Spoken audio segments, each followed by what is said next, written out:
कबाइल के तकरीबन 100 से ज्यादा नौजवान आए हैं और यहाँ पे पार्लियामेंट के बाहर हैं। उनको नादरा ने भर्ती किया और बाकायदा टेस्ट और इंटरव्यू के बाद मेरिट के ऊपर उनको भर्ती किया। मिस्टर चेयरमैन, 21 जनवरी 2020 को उनको ज्वाइनिंग का लेटर, अपॉइंटमेंट लेटर मिल गया और 21 जनवरी को उन्होंने ज्वाइन कर लिया।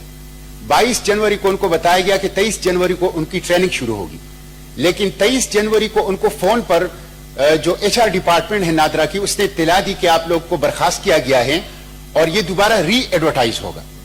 मिस्टर चेयरमैन, वो बच्चे जो टेस्ट और इंटरव्यू देने के बाद मेरिट पर आए हैं 100 से जायद हैं, उसमें से एक नौजवान 3 गोल्ड मेडल ले चुका है, 3 गोल्ड मेडल। और बेरोजगारी की वजह से वो इस तरह के छोटे जॉब्स के लिए जो ओवर क्वालिफाइड हैं वो आते हैं। मेरे दरखास्त यह है मिस्टर चेयरमैन कि ये पॉलिटिकल प्रेशर पे हुआ है, ये करप्शन है। ऑलरेडी फाटा के नौजवानों के साथ बहुत जुल्म हुआ है, फाटा के आवाम के साथ जुल्म हुआ है। जब आपने उनको टेस्ट की बुनियाद पर, इंटरव्यू की बुनियाद पर सेलेक्ट कर लिया, मेरिट पर सेलेक्ट कर लिया, ज्वाइनिंग लेटर भेज दिया, अपॉइंटमेंट लेटर भेज दिया, उन्होंने ज्वाइनिंग कर ली, आपने ट्रेनिंग की बात कर ली, फिर फोन पर उनको कहना कि आप ना आए, आप बर्खास्त कर दिए गए हैं और हम ये री एडवर्टाइज करेंगे, ये बहुत बड़ा जुल्म है।